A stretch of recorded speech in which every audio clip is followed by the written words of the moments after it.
As a small biz pro, that's how we roll. Using procurement, program, and control. As a small biz pro, that's how we grow. Using procurement, program, and control. I'm a businessman, yes, I'm an entrepreneur. Oh yeah, I'm a businessman, yes, I'm an entrepreneur. Oh yeah, I'm a businessman, yes, I'm an entrepreneur. I'm a businessman, yes, I'm an entrepreneur. Oh yeah.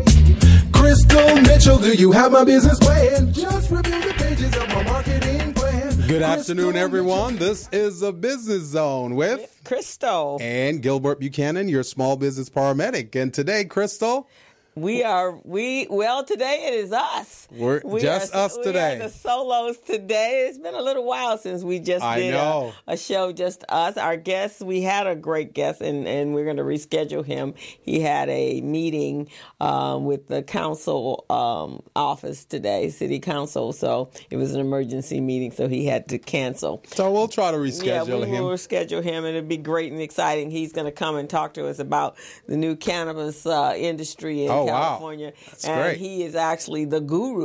They call him the king of Los Angeles. That's what I'm talking about. He has an interesting story, and there's a reason why he pushed it. He really pushed the envelope to get them to create legislation. So his Mr. Grant, Virgil Grant, it will be a great interview when he does come in. So, and see, the thing about the cannabis industry, it's been so misunderstood. A lot of people have different ideas, different perception of it. So it's really good to have an expert come in and really explain the whole process and let people see the economic benefits behind it. Right, because those would be some of the, when we look at different businesses and new businesses and innovative, disruptive businesses, that's what we have to be looking at. In fact, I had been doing some research today once I found out that we were going to have our guest, and I was looking at the trends, and they were saying that the disruption is going to continue on, and companies, big companies are buying out little companies, and acquisitions are going to be going on. So we want to get our businesses in a position, one, that you're disrupting current statuses, the current status quo, and two, we want our businesses to be ramped up to a place, especially if they're in tech or they can be in tech, where someone will want to buy your business. Yes. And there was some great news on what you're doing, because this is the wave for next year. Exactly. This small micro services, that's what they were calling them, that will disrupt the Google Drives and the Drop boxes, and they're looking for something that's not as mammoth as a Google Drive, but more specific. So when I read that, I thought, wow, Small Biz Pro is right on time. So we're on point, right, to get to where we need to be. Yeah, and there's a season for everything. That's right. I mean, we know when the time comes, and you just have to be ready. That's right. And that's what our small business owners have to recognize, is you have to be ready when the market says they're ready. Yep, and that's what we've been teaching throughout this time. We've been on the air now for a year and a half, Crystal, and that's what we've been preaching and teaching every week to our small businesses to get them business ready, contract ready, and bank loan ready. We provide them the tools. Small Biz Pro is an excellent tool. We offer them workshops, which is an amazing series of workshops that we offer, and it's just phenomenal. It is. And today I did I went to a funeral this morning. Yeah. And the funeral was for Mr. Leon Gar. I saw his picture in the Sentinel. Right. Yes. So Mr. Gar was an entrepreneur. He started his first business when he was 9. Wow. And he came from Louisiana, but he had a grocery store. Before he moved to Los Angeles in the 1940s, he had a grocery store in Louisiana. And one of the things he said, that his father taught him that the dollar should be valued and spent wisely. And it also had to be reinvested back into the community. And you had to be proud of who you were and who you are. So here this young man, this man who came from small town in Louisiana. Humble beginnings. Humble beginnings. He was 103 when he died on December 5th, and he told a story. He was very close to Muhammad Nazarene, and he was a very supportive of Muhammad, and we honored him a couple times through his lifetime and through RBD's lifetime. But we also have one of our awards is the Leon T. Gar Business Achievement Award that we give out when we have our luncheons. So, but one of the things he did was back in, I think it took place in 1998 or ish, somewhere around there. Founders Bank was in trouble. Right. And it was about to be sold. And Mr. Gar was like, no, this is a bank here in our community. So he went to the bank and wrote them a check. Wow. For $1 million.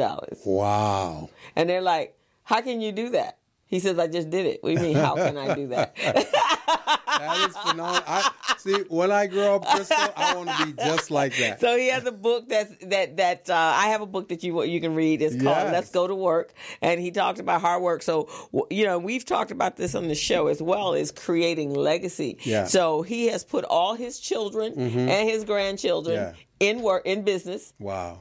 And he has his own street, Degar Street, right by his. He has a banquet room. He has a nursery school. He has there's several auto mechanic shops. Yeah. He was a carpenter. He was a master carpenter. So he built a lot of the buildings. He built a part of Grambling University. Oh yeah. So he was just like on it, but it was about money. So Mr. Gar would ride around in the city in his Rolls Royce. Yeah. And even when we went to his 100th birthday, he was like, oh, I'm not done yet.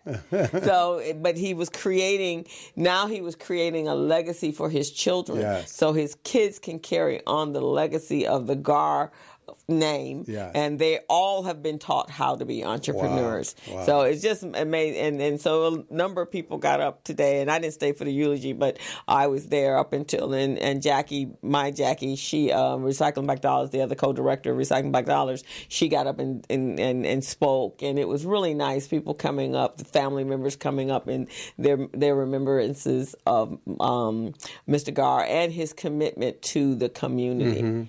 But his thing was, every chance you get, put your dollars in somebody's hand that looks just like you. I like that. I really like that concept. And it's not racist, it's not separatist, it's about taking care of your own first. Right.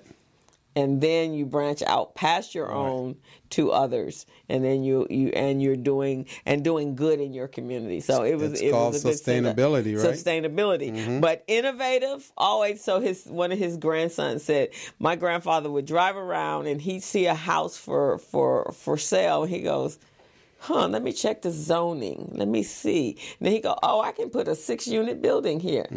See? And that's what he did. He said, so that was way back in the 60s. Wow. And so he was what they call flipping houses. Yeah. That's what he was doing at that time. So he was the original flipper, huh? He was the original flipper, a black man. So he died at 103 on December 5th, December 5th, yeah. And so we pay homage to a guru of entrepreneurship in Los Angeles. That's amazing. I didn't know all of that, Crystal. So that's remarkable information that you shared. Right. So, and his granddaughter was here. I think you were here. Her name is Jeray. She came. Were you here? I don't think so. Oh, okay. Because she came right after. They named the street after him. Yeah. And so she came the week after that. And so she was on the show talking. That's amazing. Yeah. That's amazing. And his grandson, Israel, he comes on Bobby Glanton Smith's show that airs on Tuesdays. And so in fact, the day Bobby did a tribute for Muhammad in October. And so I came, it was on Bobby's show, and that's what we were talking about. See, that gives me hope. That definitely gives me hope when I hear about stuff like that, because as you know, I've got that philanthropic approach to things, and I love to share, what I do with small businesses. Sometimes, I do stuff for free. Yeah. And I do it just because I really want to give back. I want to help small businesses. I want to elevate them, because no one else is doing it for them. Mm-hmm. So it really makes me feel good about the journey that I'm embarking on. So that's good. And it comes back to you tenfold, because that's a lot of how you market yourself. Is sometimes you just want to break into a spot, then you volunteer and you go in and you offer your services. You can write that off in-kind services on your taxes when it comes down to it, right? But it also lets them see up front that you're the real deal.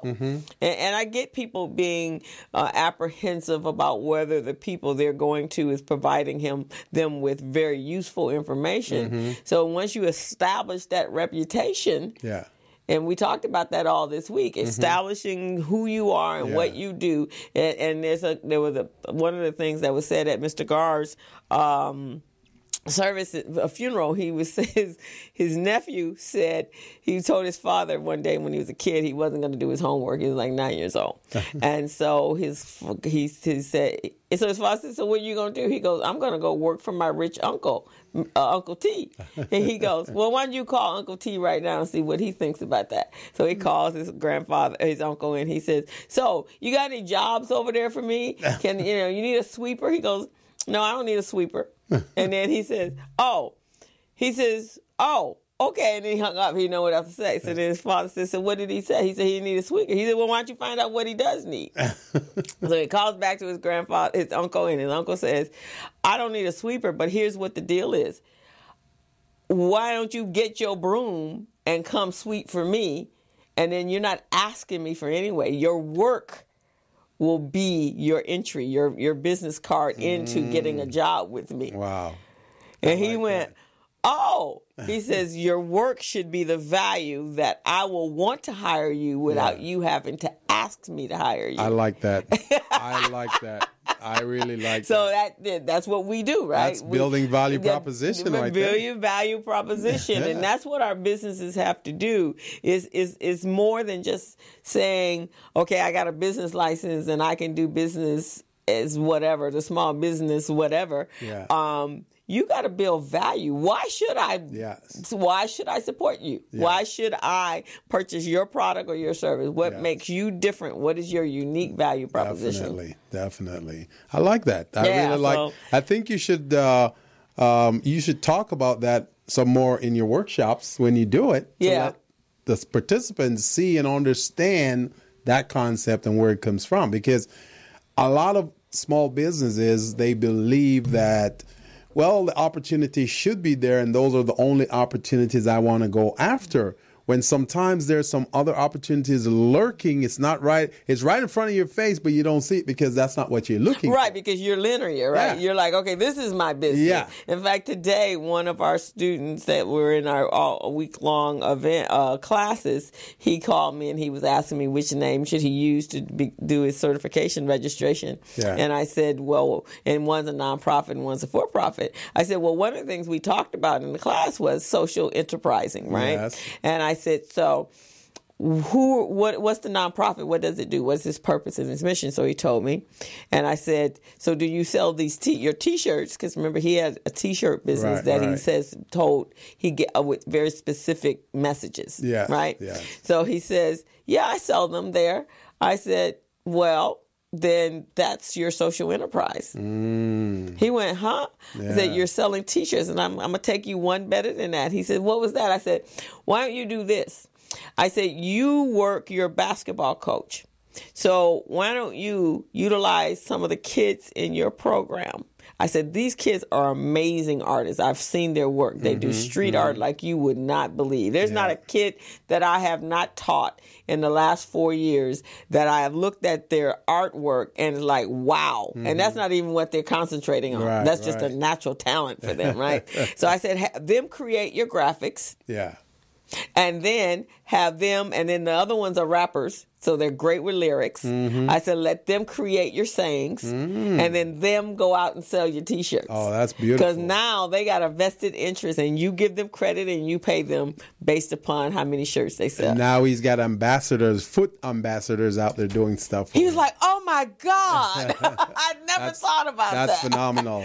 That is phenomenal. See? That's what a coach does to an entrepreneur, and that's exactly the role you played right there. You're a coach for that entrepreneur. Right. Get them to see things that they didn't see. Right. exactly. And because it's right there, right? Yeah, so, exactly. all they need to do is open up their mind. Yes. But we're sitting on the outside, so it's not our business, and we're not personally connected to it. Right. And then the other thing is that they don't have business plans, because that's where you develop those, looking at other opportunities besides just the opportunity that that you thought you were creating that business for. That's right. That is so true. Right. And I'm thinking that one of the things that we should really insist on this series, which we'll talk about a little bit in the program, is to ensure that they all have a one-page business plan. I think so. Because that will kind of give them an overview of their business, give them some key bullet points as to what they need to include in their process. Right. And even when they go out selling, they can revert to some of those bullet points as their value proposition as they're selling. Right. As their core competencies, So yeah, that's a good thing. Yeah, that's a fantastic thing. Yeah. So let's tell everybody what we did this week. Oh, yes, Crystal. Yes. For those of you who are just tuning in to the Business Zone, we had a series of classes this week, and these classes were held at the Urban League, the Los Angeles Urban League. And it was amazing. Crystal, the first class was on Monday, December 11th from 4 to 6. Mm-hmm. And that class was entitled How to Develop Your Capability Statement. Mm-hmm. So that was the first one. The second class was class number 2 on Tuesday. And that was with the state of California, our new strategic partner. Now, State of California Department of General Services, they will be working with us, Crystal and I. We've got a program called the Mastermind Contract Readiness Program. So we're here to help small businesses get business ready, contract ready, and bank loan ready. So the state of California was here teaching our participants how to obtain opportunities and how to do business with the state. That was amazing. Oh, she was fantastic. Yes. I mean, one of my clients was there, Jennifer, and her company is called LA Social Karma. So she does social media management. Yes. So remember when she was putting in the search box on what the opportunities were with the state, and it came up with that one for $37 million. Oh, yeah. She's like, oh my God, that's what we need to be doing. That's what I'm talking about. I mean, everything from pencils to napkins to you name it. I mean, it's just phenomenal. But those are the things that our business owners don't think about. No. And one of their biggest service provider or procurer of services is the Department of Corrections. Right. We don't think about that, but the Department of Corrections, they need products and services too. Right. And Tanisha was all excited because, is there anything in there for barbers? The Department of Corrections. Yes, exactly. So you don't think about, I guess the average individual thinks that they've hired these people to be part of the staff. Yeah. What they don't realize is that is so much more costly in order to do that than to just outsource. Mm-hmm. Outsourcing has been the biggest thing for the last 25 years. Exactly. Is outsourcing services so that you're not paying unnecessary dollars for payroll. It reduces your budget, your expense line items significantly when you outsource because you don't have the other expenses to go along with it. Right. So that was phenomenal. So that was class 1 and 2. And class 3, Crystal, you want to tell them about class 3? Class 3 was on cash flow management and understanding what it means to be able to understand where your dollars are coming in, how your dollars are going out, and then how you float those dollars in order to manage your business financially through your lows and your high peaks, your ebbs and your lows, and help you and to understand why you should have an accounting system and also why you need to understand your key financial reports, your profit and loss statement, your balance sheet, and your cash flow statement. Right. So that's what it was. So that was phenomenal, and a lot of the participants really got into it. They got a better understanding and a better awareness of these key financial documents that they need in order to run their business and be more efficient. And then the fourth class, Crystal? And the fourth class you did yesterday. Yes. On once you get that certification, what do you do with that? That's right. Other than having the three little letters behind your name. That's that right. you're a DBA or a WBA or a veteran or disadvantaged or a DBE. DBE, what do you do with them once you get them? Exactly. How do you manage and how do you get proposals and how do you get contracts? Yes. So that was an excellent class as well. Oh, yes. So that one was really refreshing because for me, it's a really special course for me to teach because not only have I been in the procurement space for so many years with LA Unified School District, LA Community College District, and LA Metro, it was just so easy because I also developed a lot of those compliance documents and manuals for those agencies as well. So doing contract compliance and labor compliance is really a breeze for me. So I really enjoy sharing that information with the participants yesterday. And some people, they may get a contract, and after they get a contract, they don't really know what to do. Okay, what do we do next? How do we maintain this contract? So we went over a lot of those principles, some of those points as well, and it was just phenomenal. Yeah, it went really well. And we did this in partnership with the Los Angeles Urban League and the Department of General Services and Recycling Black Dollars. So we're ourselves. We're not just talking about us collaborating. Right. We are actually actively collaborating with other groups and organizations in our community so we can create a bigger impact. And in addition to that, we have our mastermind program. And in our mastermind program right now, we have enrolled 8 participants, and those are 8 select participants that we're working with. So we've been working with them. We're going to work with them for over 5 weeks in getting them business ready, contract ready, and bank loan ready. We already went through the capability statement piece with them. So they have their templates. They're working on that right now, trying to get that going. They did the financial piece with you. Yes, they did. And then we're going to be doing some other areas, some other parts of the training to get them ready. Once we get them ready, we're going to help them to get at least one certification. So when they graduate from this program, they have at least one certification that they can go out and seek contract.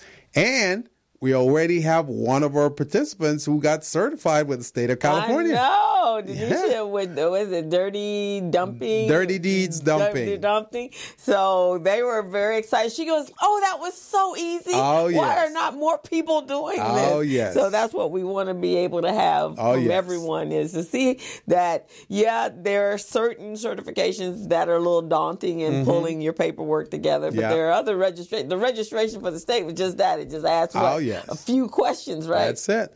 And that's what we do. We walk small businesses through the process to make it easier for them, because without having your business coaches there with you to guide you and hold your hand, it's like you feel alone. You feel lonely. You're there by yourself. You don't know what to do, what to expect. So having Crystal and I in your corner, coaching you along, supporting you, showing you what to do, it made it so much easier. And we've got these people becoming certified now with the state of California. Now the next step is to go and get that contract. So we're going to connect them with contract providers so that they can definitely do that. This is a much better way of doing business. Because generally, when I was talking about different programs, accounting programs to use in their businesses, right? Normally, if I'm going to run a QuickBooks class, which I usually do in the first of the year, I may get 1 or 2 people.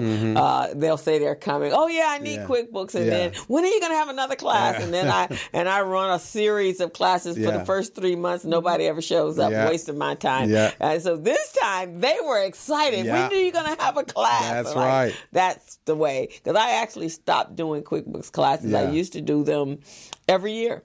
And I'd get no response. Right. It's like, really, people? Your finances next to marketing is the most important part of your business. And see, the thing about small business is they're afraid of the financial piece. So they don't want to touch it. When you ask them about it, oh, don't worry about it. My bookkeeper got that. My accountant got that. And they don't know what the bookkeeper or the accountant is doing. No, they never do, because they don't even know about it. How are they going to know? Exactly. And how they're going to direct them? So then when something happens, then they blame the person that prepared the taxes. Yeah. But you don't even understand what they're doing. Right. So how can you be upset with them? So you as the business owner, it is your responsibility to know. You don't have to be the one that's doing it daily, right, but you do have to understand the process, yes, and what they're doing and why they're doing it. And then once they do it, you need to be able to have them sit down with you and explain exactly what, and go over and review your financials so you understand. That's a very good point you brought up, Crystal, because on the other side of this this break, we're going to take a break in about 5 minutes. On the other side of the break, we're going to be giving pointers to small businesses how they can maintain these bookkeeping activities and how they can prepare themselves for taxes. It's now the end of the year, how they can prepare themselves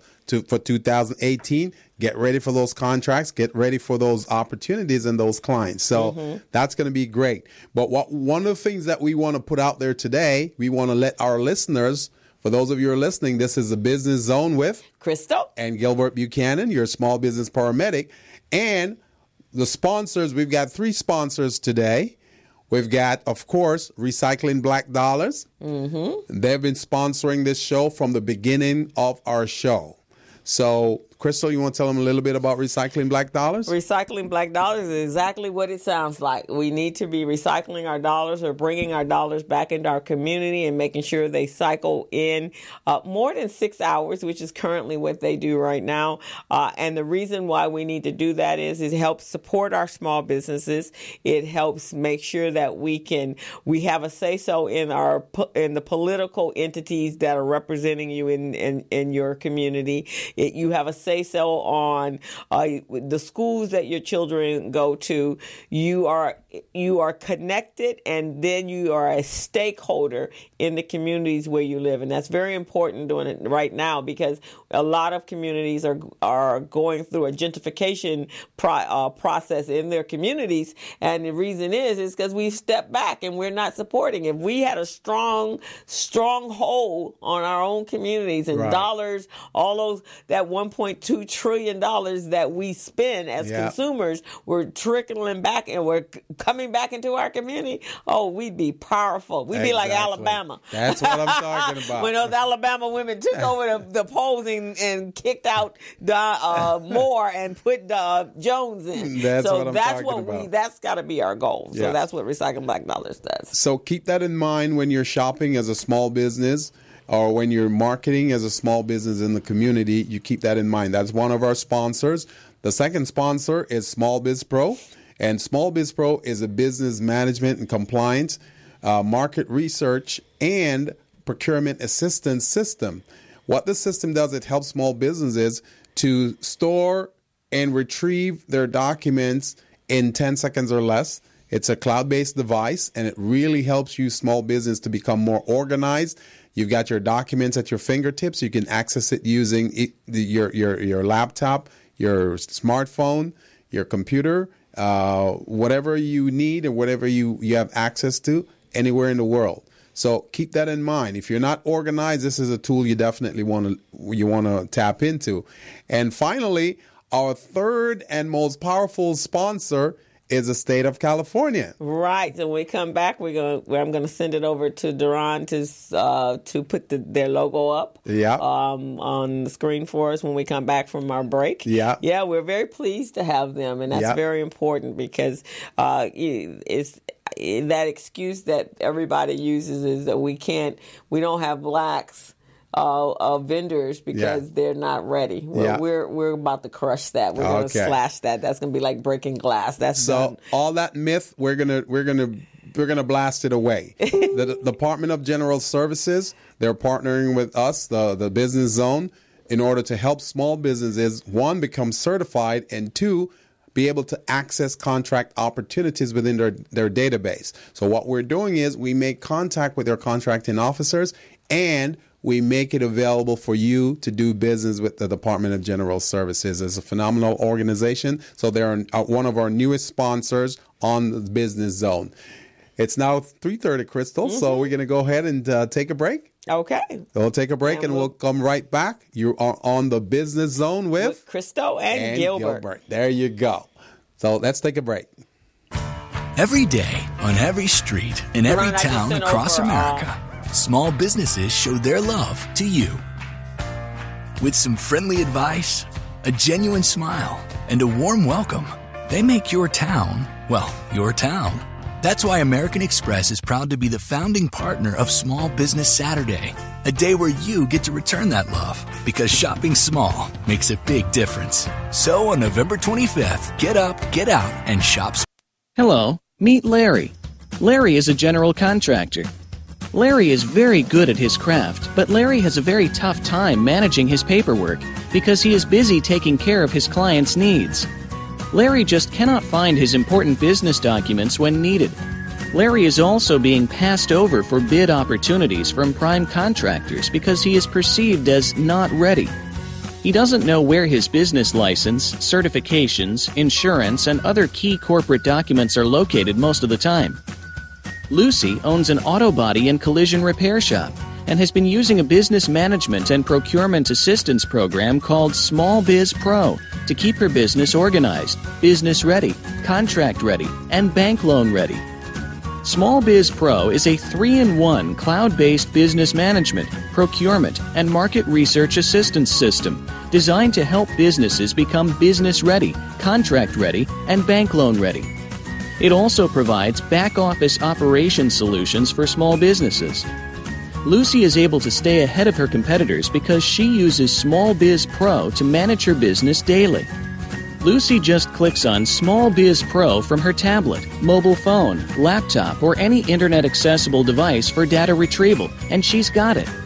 Lucy introduces Larry to Small Biz Pro, and now Larry is more organized and can now find all of his documents and new bid opportunities in seconds. Larry now saves $120 in labor costs for each missing or misplaced document. Just simply go to your web browser and log into smallbizpro.net and register today for a limited 30-day free trial offer. Services start as low as $1 per day. Let's put the competition out of business. Small Biz Pro. If you stay ready, you don't need to get ready. Register now at smallbizpro.net and begin saving money. Email info@smallbizpro.net or call 626-533-1186.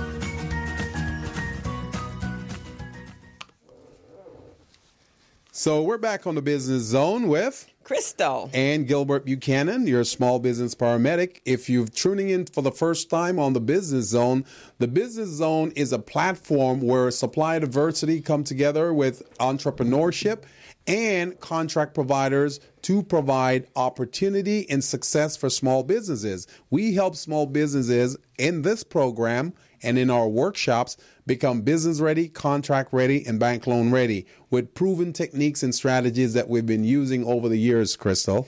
Right. So we want to acknowledge our new sponsor. Yes. And, you know, it's interesting, and we talked about this before we went to commercial break, that the many opportunities that are available at the state of California level for doing business with them as a vendor. So here's an interesting fact that we have is that the state of California spends approximately $8 to $10 billion every year on goods and services.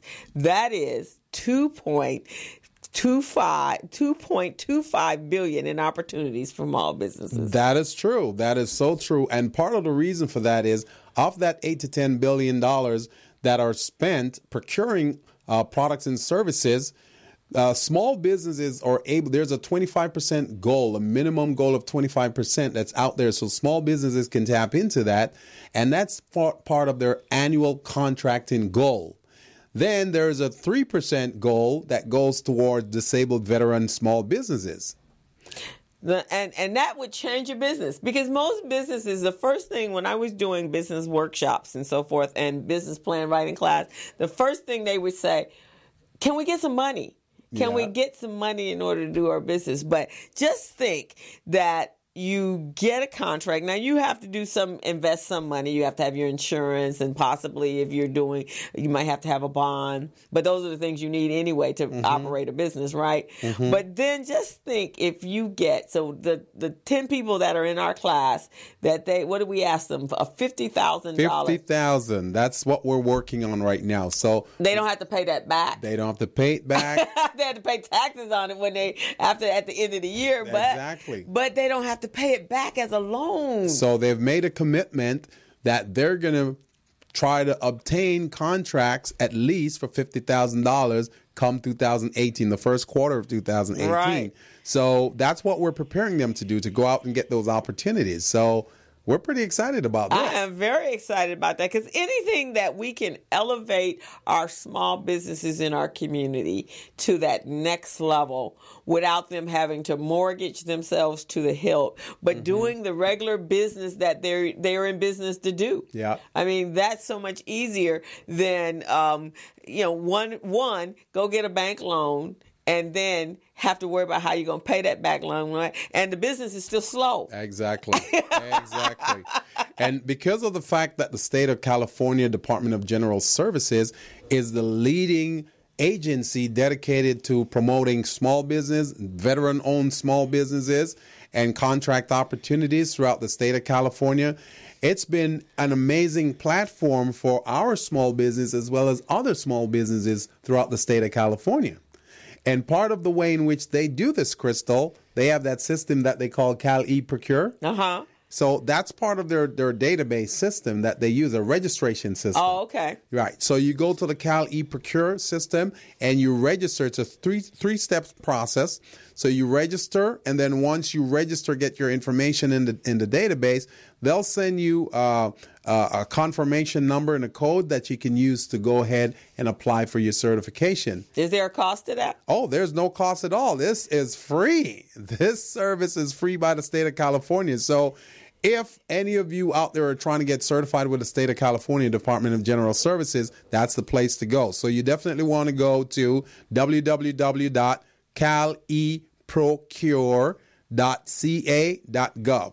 That's www.caleprocure.ca.gov. And so, audience, for those of you that are watching us live on Facebook and on YouTube, if you are a little overwhelmed by the whole online process, then you just need to give Gilbert or I a call, and we will assist you in getting you certified. That is our commitment. That's one of the plans that we have in place for 2018. Exactly. And I think we should set a number for ourselves to see how many businesses we can, competition within our own selves. Like, how many businesses can we get certified for 2018? I would say let's set a number at 100 right now. We'll do 100 small businesses to be certified with the state of California Department of General Services by the end of 2018. Okay, well, it's on. So small businesses out there, we need 100 businesses. We already have 10. So now we're going to have 10 that will be certified by come January. Yeah. So now we need another 10. And actually, we could do that. So we did 10 every month. We actually could have 120. That's what I'm talking about. 10 every month for our mastermind group. That's it's a 4-week program. So it's a monthly program, right? That's what I'm saying. You just need to do your part, and we will do our part. We'll do our part. We're happy to do it with our strategic partner and sponsor, the state of California Department of General Services. We can make this thing happen. And our key contact person, Danetta Jackson, she's been phenomenal. Oh, she was fantastic. Oh, yeah, she really did a great class. Came down from Sacramento to talk to our people. Oh, yes. That was really, really cool. Very good. And Danetta, more power to you. Thank you for doing such a great job. And thank you for reaching out, conducting outreach to our small business population. It's well needed. And you care about small business, and we'll support you constantly. Right, exactly. So we look forward to a very fruitful relationship in 2018 from both our sides. Yes, and we definitely. both benefit from it. Definitely. So now we've got some great tips we're going to talk about, We're Crystal. at the end of the year, and we really need to start looking at what 2018 looks like. But before we can get to 2018, we got to be able to start closing out 2017. That's right. Which has been a very interesting year all by its little lonesome. So some of the things this week or last week, I think it was last week, the House of Representatives passed, or that whole crew, that Republican crew, passed some very interesting tax laws that is going to be pretty challenging for our middle class families and businesses and entrepreneurs. There are going to be some opportunities for write-offs that are going to be taken away from you. I was listening to one senator. He was saying in the state of Iowa, it is actually going to put his constituents in debt of up to $20,000 every year. Wow. That is awful. So that means you got to be on top of your taxes. Yeah. You got to make sure that you find, just like the wealthy do, whatever loopholes that you can use in order to make sure that you're getting the benefit. But they're going to lose a lot of deductions. Actually, what we really want to do is make sure everybody gets out and vote come to midterm elections, because this is going to be detrimental to our small businesses. If your company is not making over $500,000, which is most small businesses, you're not going to see any of those benefits. You're not going to see any that, even at $1,200, which is a joke all by itself, because you can spend $1,200 in a month.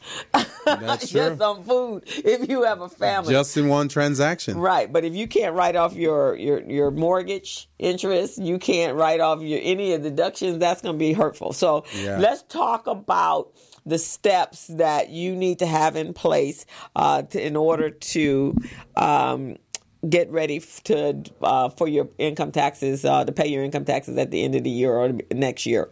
So the first one is choosing a preparer. Not all preparers, just like not all teachers, not all coaches, not all anything, not all consultants. Consultants are best for you and your business and your needs. So you want to make sure you interview them. Yes. Don't just go to a H&R Block not knowing anybody's credentials, not knowing any, looking at some testimonies. Go to their website. Go to Yelp. Look and see if there's anyone that's been that has placed a complaint or something has happened, so that you don't have to straighten that out. You know that up front. Yeah. So that's the first thing. You know what's amazing, Crystal? I'm going to take a little sidebar here for a second, because I really want to put this information out there, and I want to accentuate what you're saying.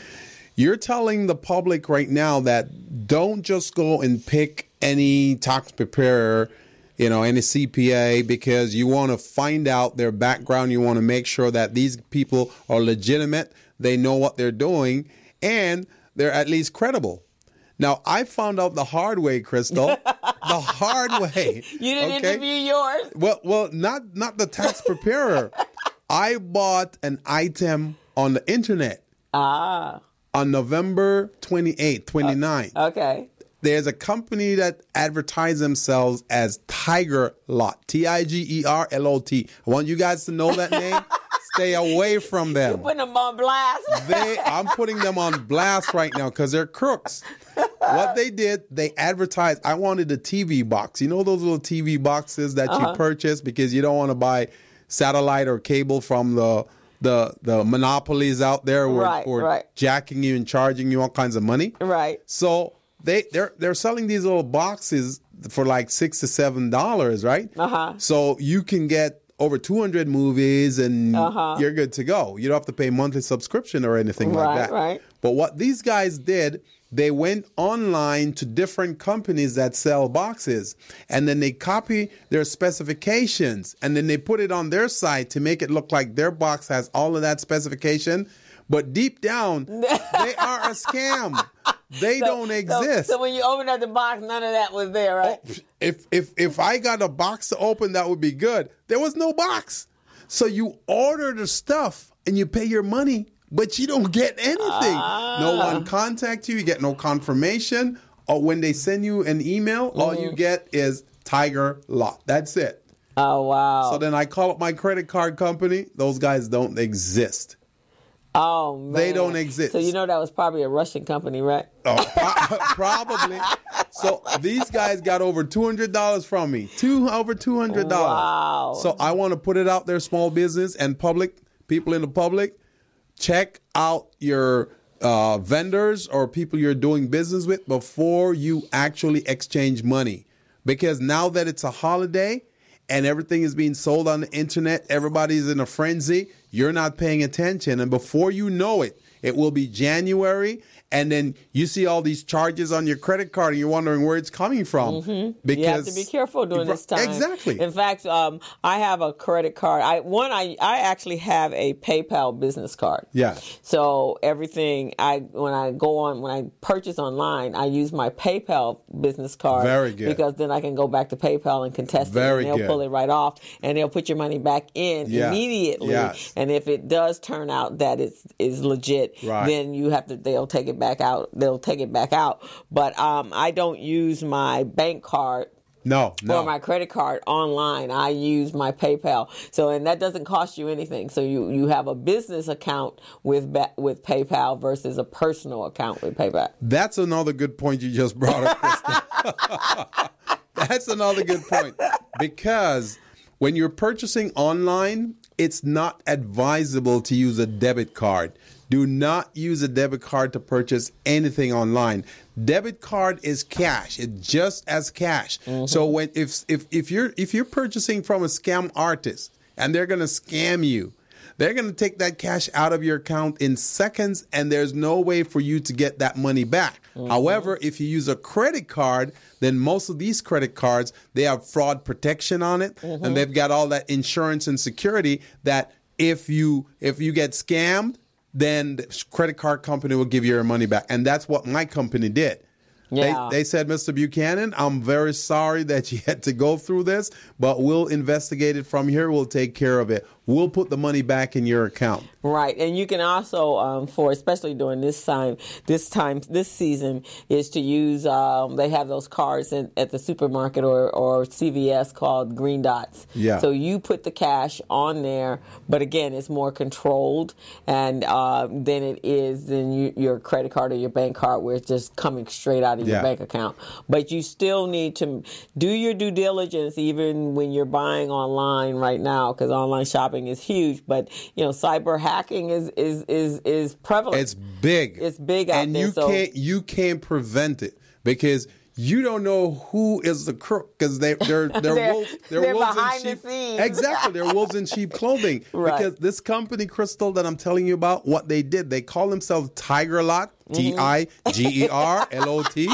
right? They call themselves Tiger Lot. You know what they did? They went online and they looked up another company with a similar name, Tiger, but this is Tiger Electronics. Right. So what they did... Yeah, so people would think that's what they do. And they probably used the same kind of font and everything, so you thought that's what they were, right? So when you go to products or services, you see the same images of what the other Tiger company is offering. And you're going, wait a second. This is amazing. Both companies are this is a scam. So, and when I buy stuff like that, I buy it through eBay because they verify and they keep control. Yes. And then when you go back to complain, then you have someone to complain to. We probably should have eBay sponsor this program too. Right. So we're going to have to look at eBay and see.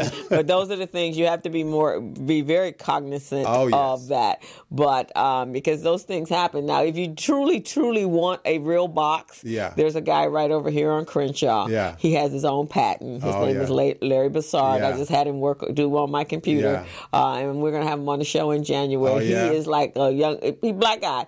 Just a computer wizard. Been doing it for years. So he's right there on Crenshaw and 54th. And when you go in his shop, he has a small box I think it's $150, and then he has the bigger box with $200, and that's what runs on his TVs in his shop. So you can go over and meet Larry, and if you really want to cut the cable cord, but he's pretty reputable. He's also part of the Business Solution Center group. He comes out and does. He's one of the vendors for the BSC well. So his stuff, I can vouch for his stuff. I am so sorry I sidetracked from your but it still falls in the same thing about making sure that we are doing our homework and your due diligence and just not accepting things, because that happens with small businesses a lot. Right? They get burnt regularly. You want to check out vendors before you actually do business with them. Right, exactly. So on your tax preparer, one of the things you want to make sure, the things you should be cognizant is inquire about their fees. Don't be afraid to ask them how much they're going to charge you. Don't be afraid to walk out if that's not within your budget. Also, be very leery and stay clear of anyone that's asking for a percentage of your refund. And other tips that the IRS says is to now preparers have to be they have to have a preparer tax ID number. Yes. And so it's called a P10. So make sure that you choose a person that is actually registered to prepare taxes. And don't hesitate to ask them to show you proof. Show you that number that they're legitimate. Because a lot of them say, oh, we've got that number. Don't worry, we're legitimate. Well, we left it in our office. No.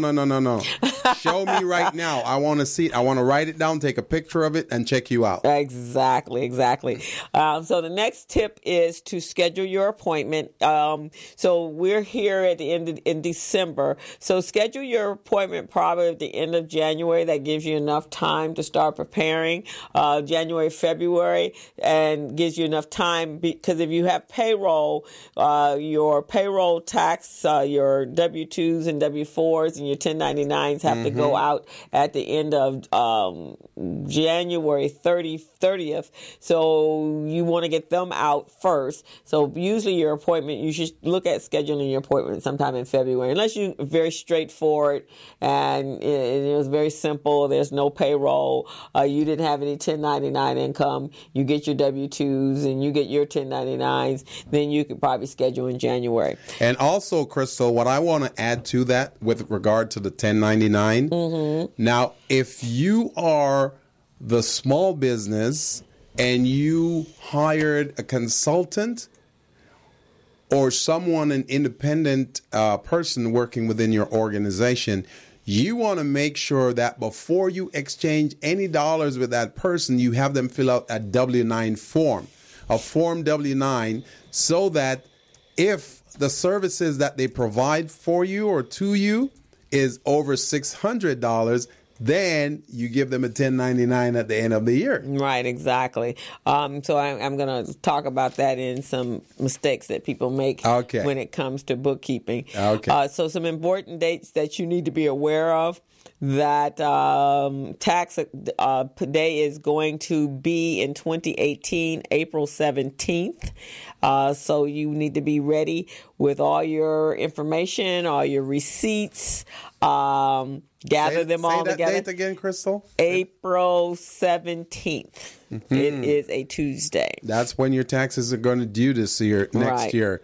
April 17th is a Tuesday. Right, exactly. So that's what you need. Then you're going to gather all of your information. This is all going to take place by the end of January, mainly because that's by the time, if there's any W-2s or 1099s, your companies need to be able to, they have their deadlines and they need to pull the stuff together, and they won't really get them to you until the end of January. So you will need your W-2s if you have a job, your 1099s if your SS 1099 if you receive Social Security benefits, and then your 1099s from any vendors that you've done work for, your 1099s, C for your dividends, D for dividends, and then your 1099 INT for your interest, and your non-employee compensation is the 1099 miscellaneous. So, and if there's some of you who are on Obamacare, then you also want to get a 1098 from them. They'll send that to you.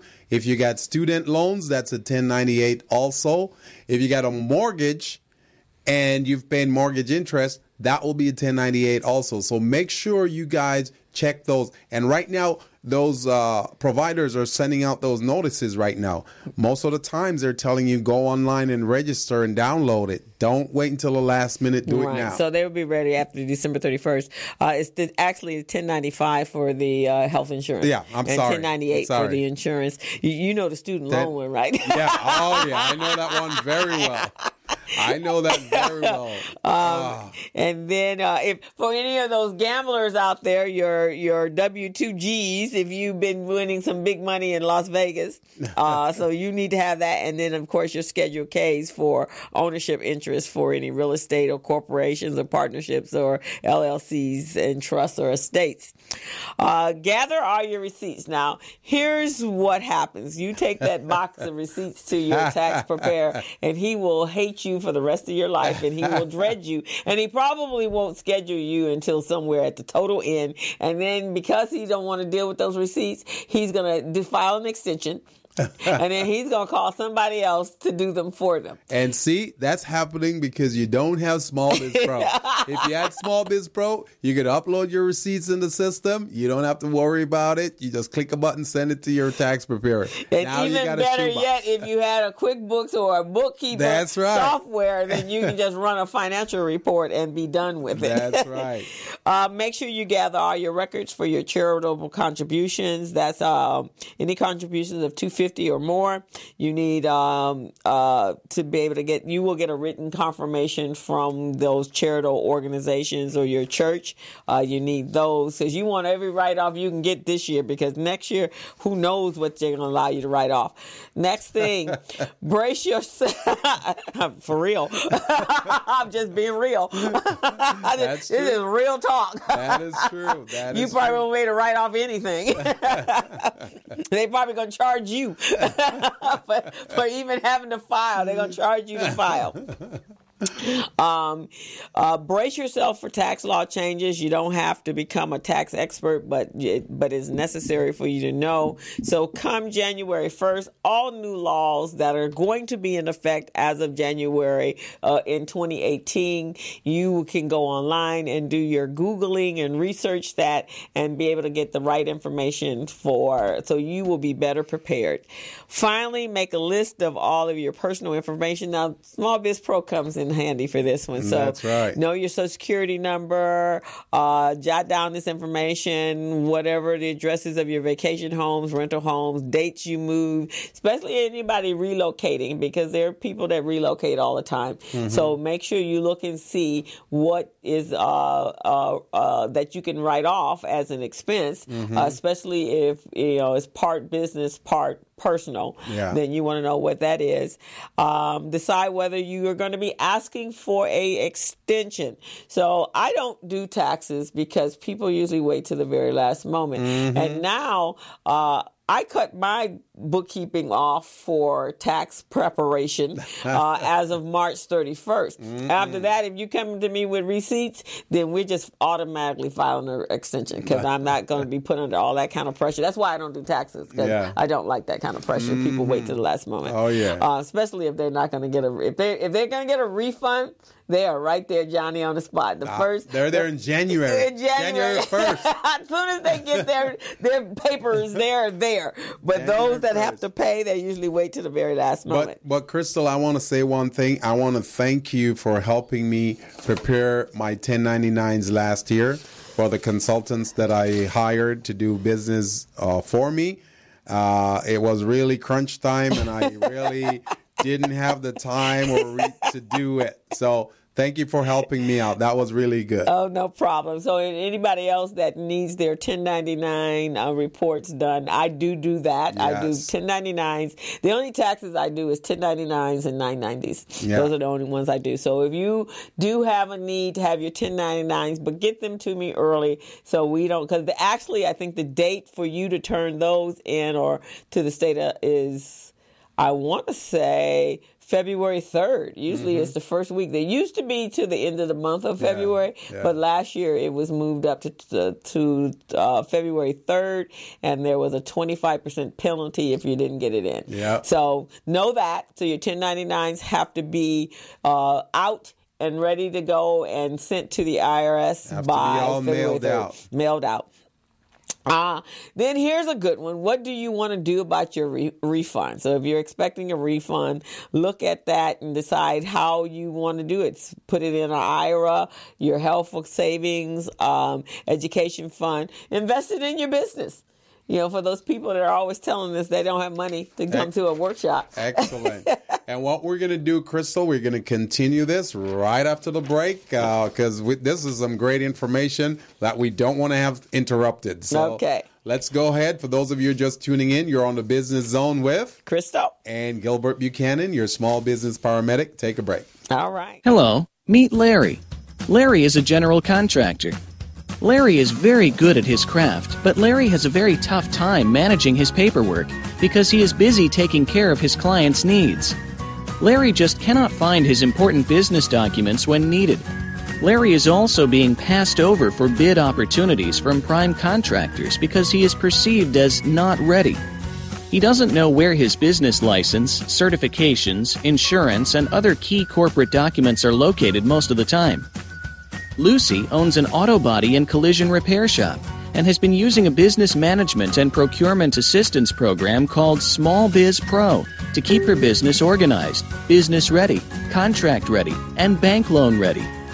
Small Biz Pro is a 3-in-1 cloud-based business management, procurement, and market research assistance system designed to help businesses become business ready, contract ready, and bank loan ready. It also provides back-office operation solutions for small businesses. Lucy is able to stay ahead of her competitors because she uses Small Biz Pro to manage her business daily. Lucy just clicks on Small Biz Pro from her tablet, mobile phone, laptop, or any internet-accessible device for data retrieval, and she's got it. Lucy introduces Larry to Small Biz Pro, and now Larry is more organized and can now find all of his documents and new bid opportunities in seconds. Larry now saves $120 in labor costs for each missing or misplaced document. Just simply go to your web browser and log into smallbizpro.net and register today for a limited 30-day free trial offer. Services start as low as $1 per day. Let's put the competition out of business. Small Biz Pro. If you stay ready, you don't need to get ready. Register now at smallbizpro.net and begin saving money. Email info@smallbizpro.net or call 626-533-1186.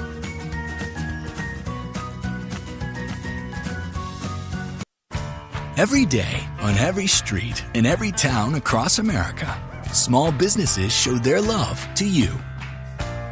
With some friendly advice, a genuine smile, and a warm welcome, they make your town, well, your town. That's why American Express is proud to be the founding partner of Small Business Saturday, a day where you get to return that love, because shopping small makes a big difference. So on November 25th, get up, get out, and shop small. So we're back on the Business Zone with Crystal and Gilbert Buchanan, your small business paramedic. And Crystal was dishing out some words of wisdom to small businesses on the end of year, what you need to do to prepare yourselves in order to meet the tax man. So, Crystal, what else you got on that list? Okay, I got a couple, but before I do, Candace says, Gilbert, do you believe copying is the highest form of flattery? Oh, yes, it is. He said yes, Candace. Are you copying me?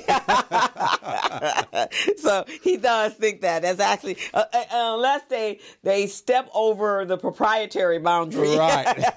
Then he don't think so. He'll take you to small claims court. If they copy, but they give you some credit and let the public know that, hey, you know, I got this from Candace, then you get some credit right there. That's a good thing.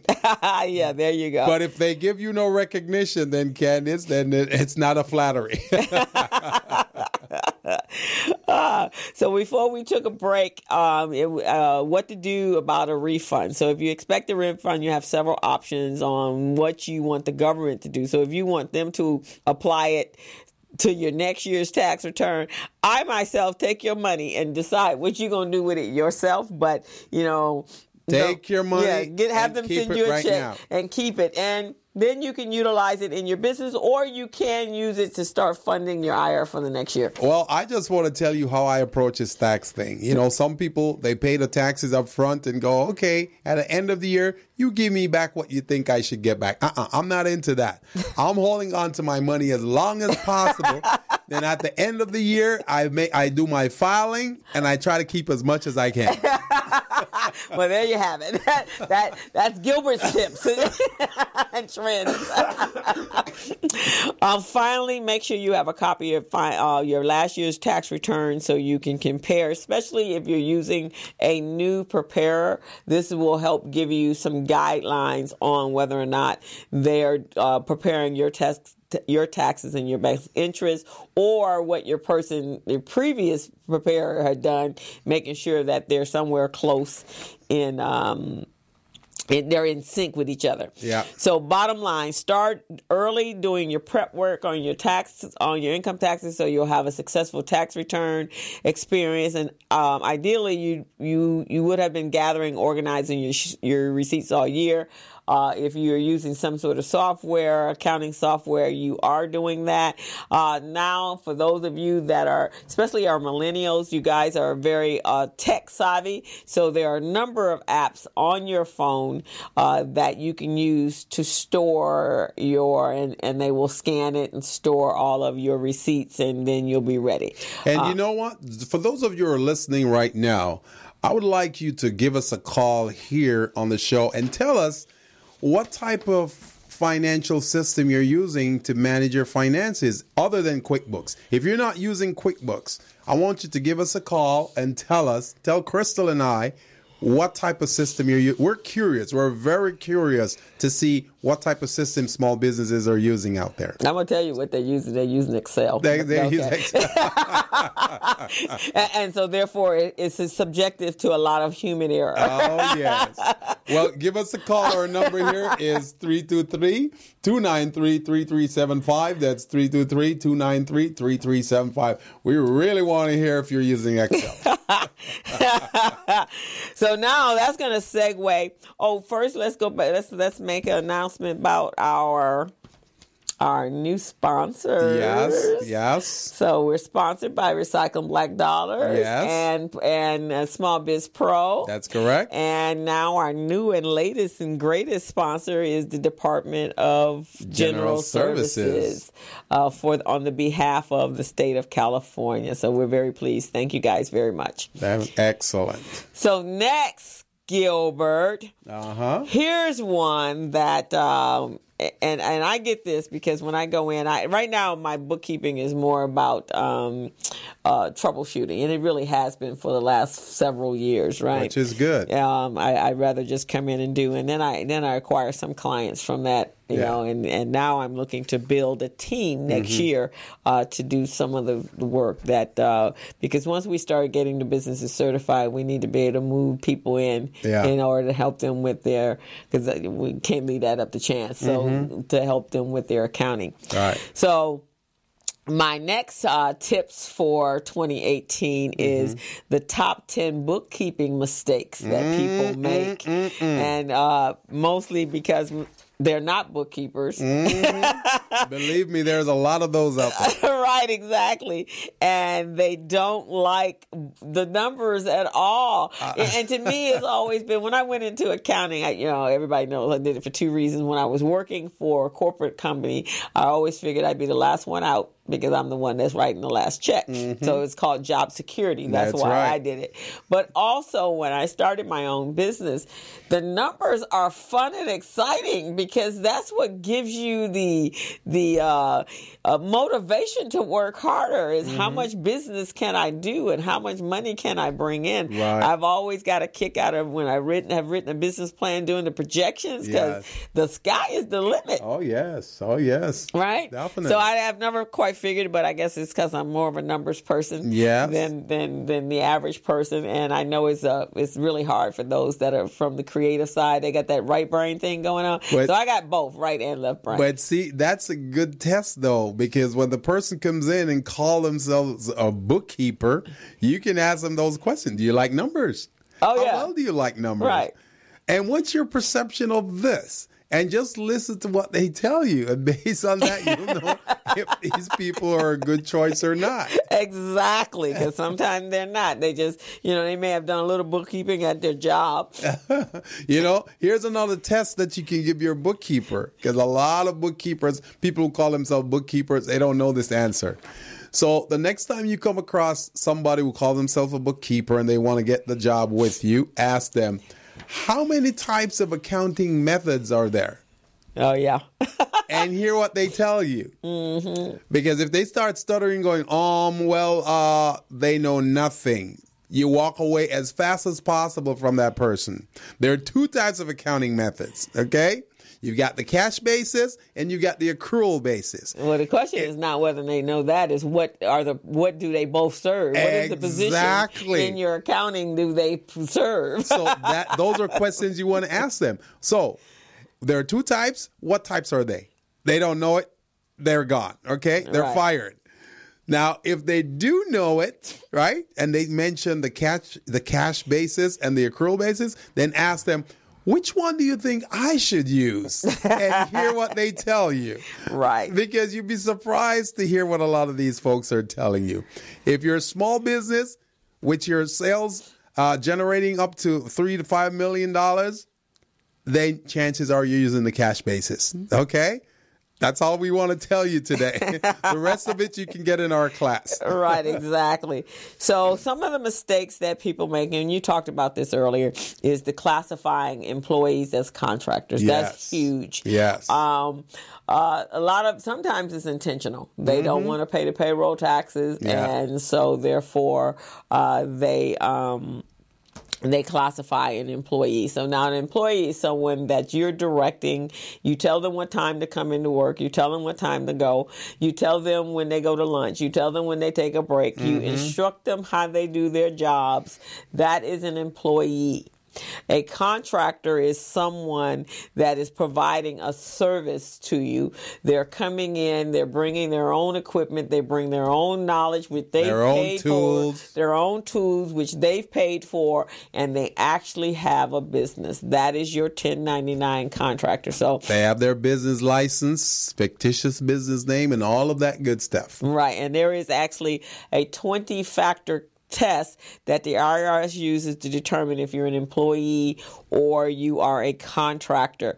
So if you're instructing that individual how to perform their tasks and where to work or what at the hours, as I said before, that is one of the questions. Another one is, did you train the individual in accordance to your methods instead of allowing them to be the expert and use their methods? 3, did you have to invest in the equipment or the products that the individual is using to complete the task? Now, there may be some circumstances that you're going in as a tech person and they have all of their mainframes and you're having to set it up and get it to operating. So that's different. But if you have to provide them with the computer or whatever it is that you have to provide them with, the pens and pencils, then that's a different, though they're more likely an employee. Are you the only employer the individual works for and they work at least 30 hours a week for you? So that's an important factor. Do you provide benefits such as insurance, vacation, sick pay, or are those expenses all on them to get to and from your job and to take care of the insurance, their own vacation, and so forth and so on? Did you provide a handbook to the individual instead of them supplying you with a contract outlining the scope of their services? That's another one. That's another one that you really need to check out. And believe me, the IRS on the state of California, Department of Labor or EDD, they don't play. They don't play to tax you when you're using an employee inappropriately, calling them an independent contractor when they are an employee. The fine is severe. We're talking hundreds of thousands of dollars. Be. Well, actually, what the fine is they can go back and then have it recalculated as payroll, and then you're being fined for penalties and interest, penalties, and late then fees, paying the payroll tax fees for that individual for that entire period, not just one period. So, and Candace this. Yes, your cleaning lady should be getting a 1099. Yes. Also, anybody that's got a caregiver or a that's taking care of an elderly parent, they should be getting a 1099.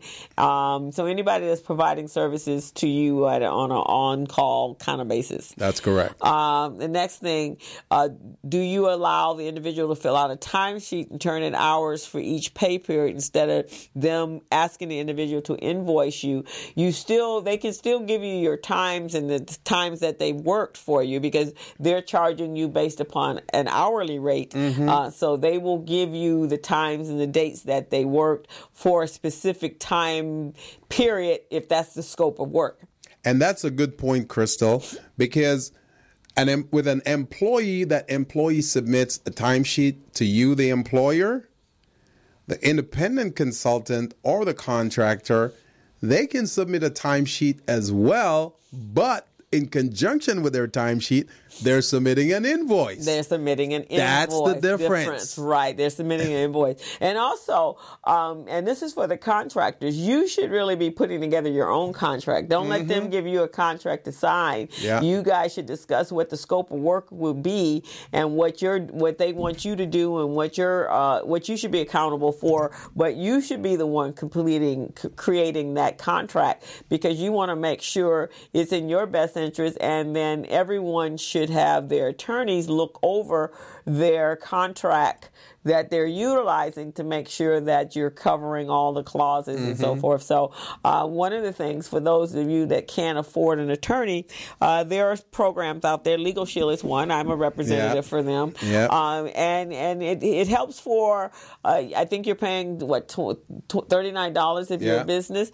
And that's much less costly than you're paying $250 an hour. Yeah.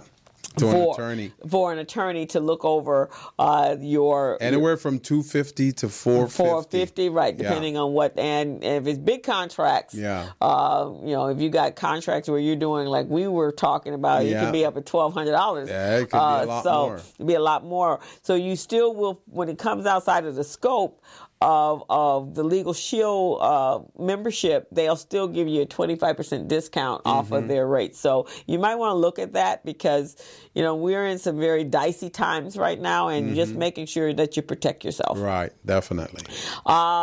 Next thing is, this is a big thing, and overstating or understating your income. That is a major issue because let me tell you why. If you understate your income because you're trying to save on not paying taxes, and then down the line as you're trying to grow your business and you need a loan, they go to ask for your last 3-year tax returns, and they see that you've just lowballed your income, and from a bank standpoint or a financial establishment organization, you're not a good risk. You're not a good risk. They don't know if you can actually pay the taxes. You can pay their loan back. Yeah. So that's not a good thing. Also, when you're trying to buy a house or a car or any of that sort of stuff, if you've understated your income and then overstating your income. So I have a story on this one. This is why people have to have bookkeepers. That's right. So I had a client years and years and years ago. Yeah. And somebody had been doing their books and didn't quite know what they were doing. It's probably, I think it was a friend. So, he came to me because I said I do troubleshooting. Yeah. So he came to me because he got this $20,000 bill from the IRS. And he, of course, like, whoa, wait a minute. So I had to go back and I had to do forensics. So that's really what I do is more forensics of your accounting and your income and so forth. So I had to go back and do forensics. And then I found out while I'm doing it, because he was in the property management business. So I looked at his tax return. I was like, you made this much money? Because I had already put in all the receipts and all the income. And so you have an idea. And I had an idea. He goes, well, no, that's how many buildings I have and how many units. And I just multiplied that by the rent. I said, but some of these units are empty. and have been empty for a while. Right. Because you should be writing those off as losses. So the $20,000 was based upon the fact that he had overstated his income and he was paying for taxes on money that he never received. That was the money that the apartments would have rented for if they had been with a tenant in them. Wow. So I had to go back to each apartment building, and he had about 6 of them, and each one had about somewhere between 10 to 20 units. Wow. And I had to go back and calculate what he actually owed. Wow. So that's why you don't want to do that, right? That's a lot of work. That's a lot of work. So good for me, man. Made money off of that. Definitely. Bad for you. So one man's misery is another man's happiness. That's a big mistake right there, right? Not reconciling your bank accounts. Now, people think that, their banks are, I guess, honest. They think their doctors are just right on top of everything, right? So I've come across when I'm reconciling bank accounts or bank statements and so forth that there are certain banks out there that notorious for making mistakes. Right. And B of A is one of them. So you always have to watch because you'll be shorted or something will happen or money will go in somebody else's account. Obviously, you got to look at your account if you had a Wells Fargo account because a lot of people, I don't know how they open up an account in your name and you don't know that. Because bank statements are going somewhere. I guess they weren't looking at the statement. They weren't looking or no one was reconciling. So that's a problem, right? Exactly. Over or under categorizing. So that's all part of that chart of accounts, your accounts that you're applying and deducting, posting your income or your expenses to. Right. So a lot of people, you really need to go back in and review your chart of accounts to make sure that they're appropriate for the type of business that you're doing.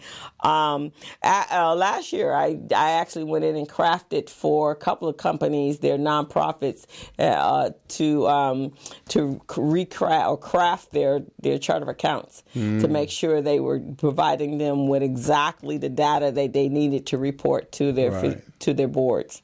So that was actually kind of fun. That's the creative. It sounds like fun. That's my creative side of. Yeah. That's the creative side of doing bookkeeping. That's your forensic side. That's my forensic side. Because I think years ago, I read something that said I could have been an investigator. That would have been a great job for me. That would be. And so that's how I look at that. Yeah. Is that.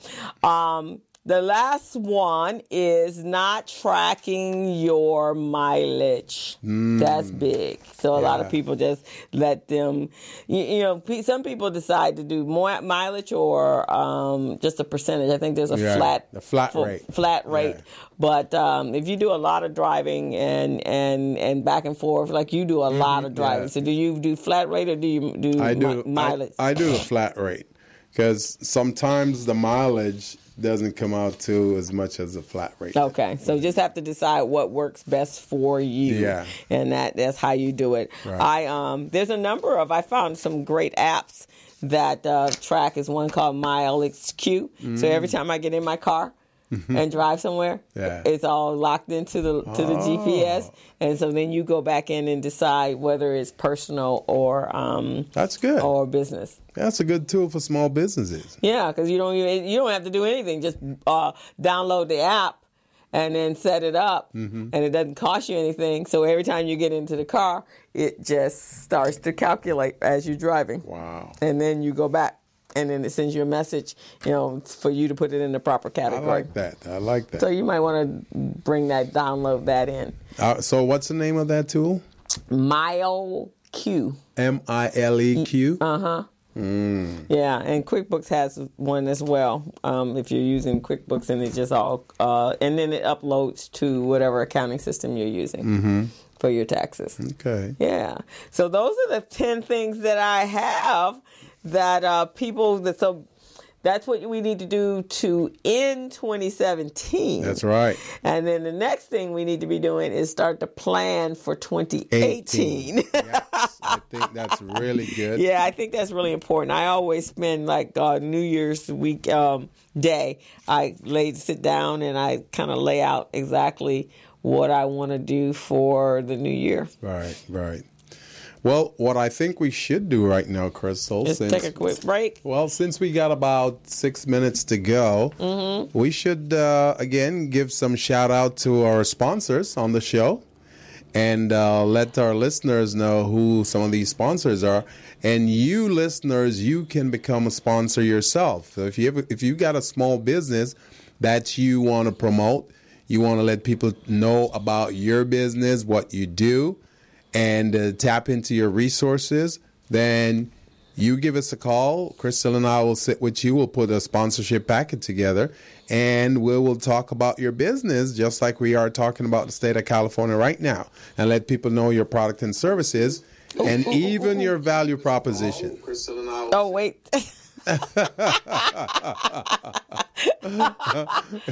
We got another show going on there. Oops. So our newest sponsor is the State of California Department of General Services, Crystal. And they have a program for small businesses. It helps with certification.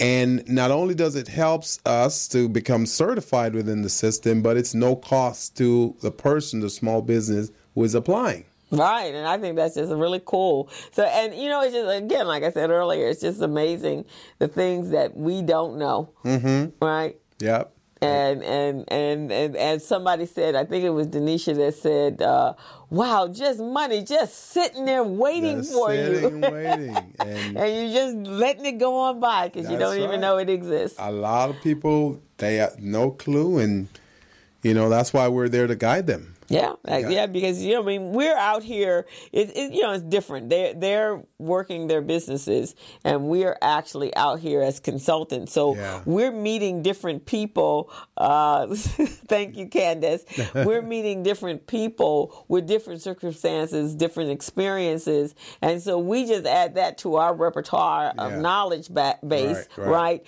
And so unless we're doing what we're doing now, it was just going to the wayside, right? It was just you and I might share it, or you might share it to a one-off to a client, but never to. So most people doesn't have resources, to or an outlet. And if they're not readers or researchers like I am, and you are, then they won't know that. This week there was a comment that Roland Martin had made, and I shared it with you as well. That his show TV on TV One is going to be canceled for budget cuts. Wow! But what he was saying was that there needs to be a media outlet in our communities, just like we're doing, just like here at Morris Media Studios. In the minority community. The minority communities. And that's all minorities. So that the information is being disseminated to you so that you know what's going on so you can make better informed decisions. Right. That makes sense. That makes a whole lot of sense. Yeah. So he was saying it. So in some cases, if it's not on a regular TV, then online like we're doing, and you may have to pay for your podcast. But it's important that all aspects of business, health, or stuff for your children, these outlets, these podcasts are really, really valuable for disseminating information. That's right. And as a result of that, many of the things that we do, we don't really take that seriously as small businesses. We need to start thinking more as a formal business instead of an informal business. So if we think formally, we're going to make sure that we store documents, we document everything. And then once we document everything, we have access to it later. So then that really makes us, how should I say it, efficient. Yes. It makes us very efficient. So a lot of what you're saying is true to power. Right. We're going to take a break shortly, but when we come back, Candace wants to know, can you share the importance of certification and who needs to be certified? Rochelle, thank you. We're glad you're enjoying the information. Great question, Candace. So we'll definitely share that information when we come back from the break. You're on the Business Zone with Crystal and Gilbert Buchanan, your small business paramedic. Let's take a break. Hello, meet Larry. Larry is a general contractor. Larry is very good at his craft, but Larry has a very tough time managing his paperwork because he is busy taking care of his clients' needs. Larry just cannot find his important business documents when needed. Larry is also being passed over for bid opportunities from prime contractors because he is perceived as not ready. He doesn't know where his business license, certifications, insurance, and other key corporate documents are located most of the time. Lucy owns an auto body and collision repair shop and has been using a business management and procurement assistance program called Small Biz Pro to keep her business organized, business ready, contract ready, and bank loan ready.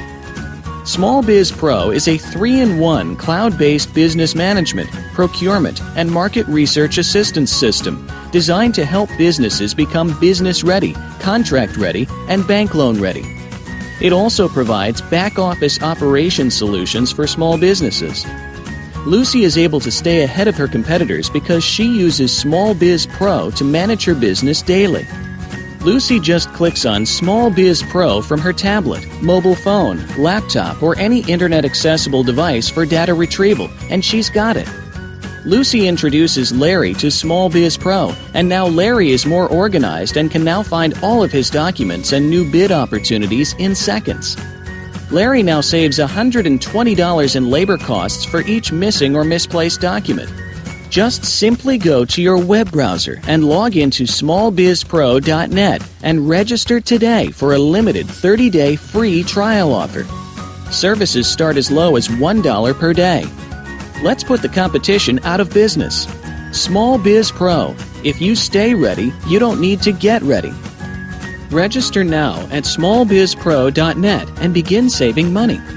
Email info@smallbizpro.net or call 626-533-1186.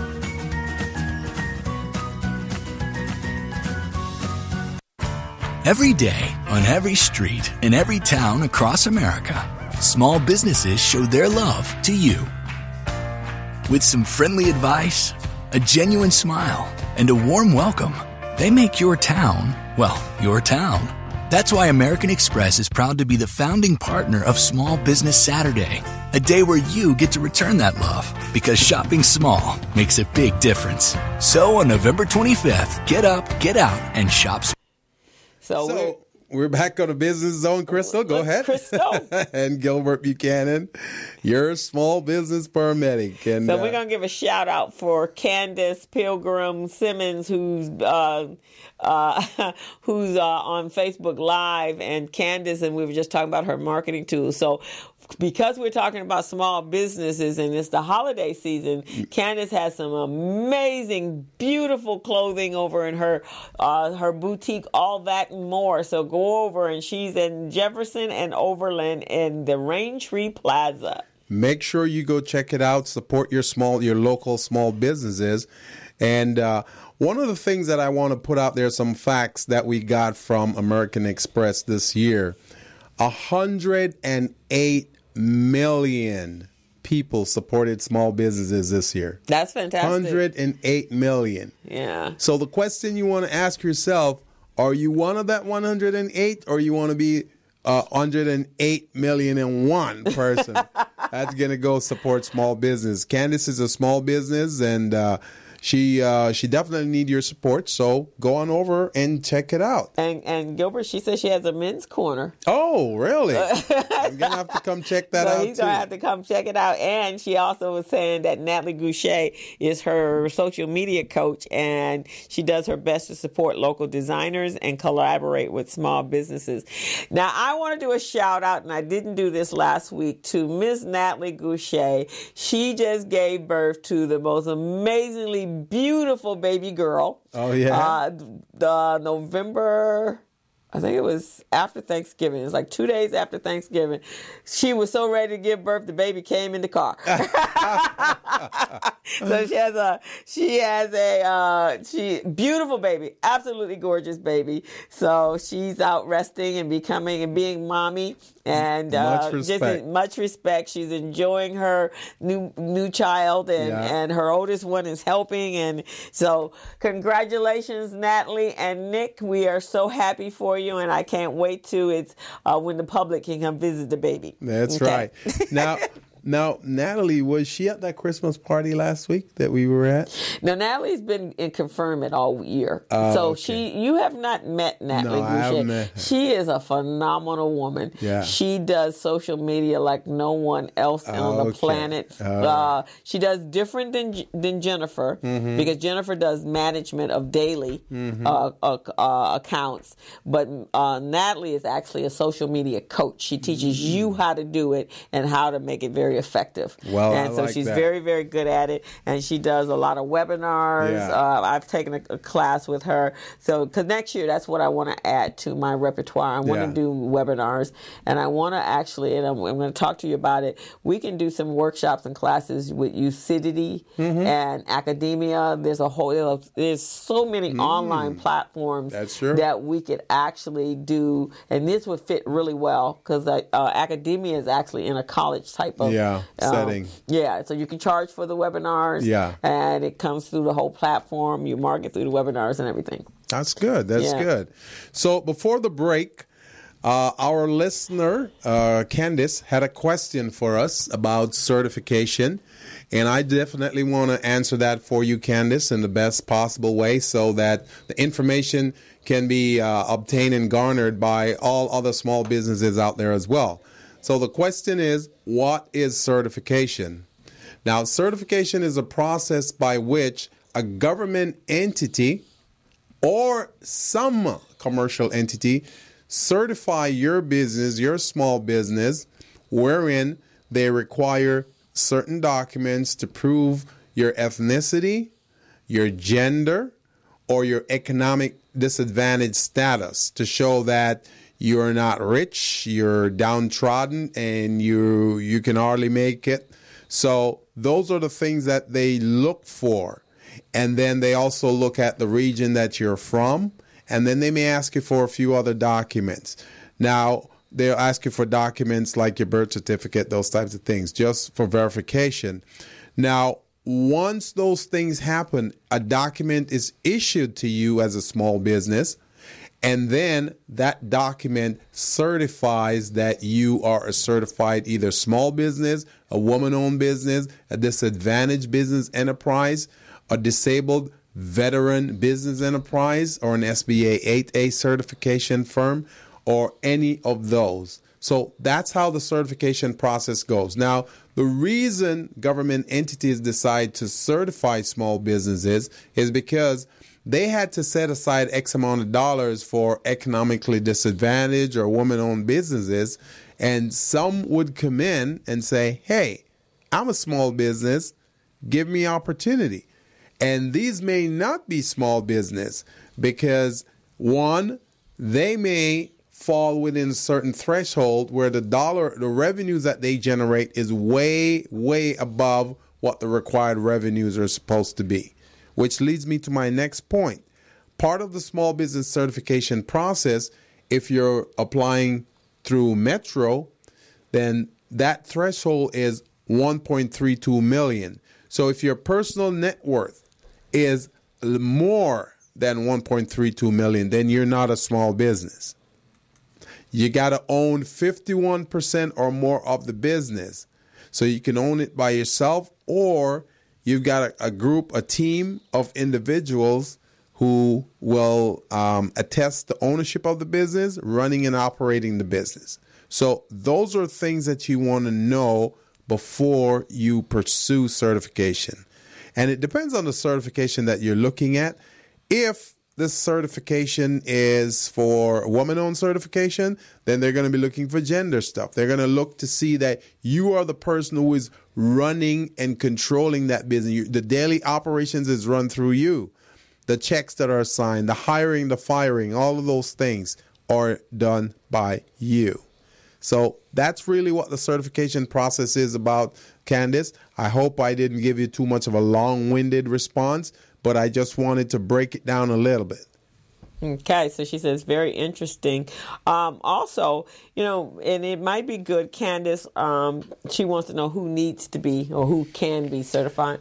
Now, the type of folks that can be certified depending on the certification. So I'm going to read off a few different types of certification. Well, I'm going to talk about a few types of certification and let you know who requires those or who can be certified as those. A woman-owned certification, that's a WBE, Woman-Owned Business Enterprise. That certification you can obtain from the City of Los Angeles. You can also obtain that from the Southern California Minority Development Center, I think their name is. Mm-hmm. They offer women-owned certification as well. And what that does, you have to show proof that, one, you're female, two, you were born here in the United States, or if you weren't born here, then you can be a permanent resident. But those are some of the key things that's going to be there. You want to show where you're located, where you live, and show that your personal net worth does not exceed $1 million. Mm. So that's the one. The next one is the SBE, which is Small Business Enterprise. There are a lot of different SBE certifications. You've got Metro, you've got the City of Los Angeles, you've got the State of California Department of General Services, you got the Port of Long Beach, you got the Port of Los Angeles, you got Metropolitan Water District. So all of these entities have got their own certification as well. So please don't hesitate to call in Crystal and I, and we will walk you through that process. We'll show you how it's done. She's a woman-owned, and she needs to be certified. And actually, Candace, I think a great way for her to be certified is she's a stylist in addition to owning her own boutique. Mm-hmm. So maybe through the foster care systems and the county system, the working welfare to work program, going in and doing training on and does the network include retirement income? The personal, yes, they look at that also, but they look to see if the income is stashed away, if it's untouchable, or if it's readily available. So Candace, basically, is it liquidatable? Yeah. You go, woohoo!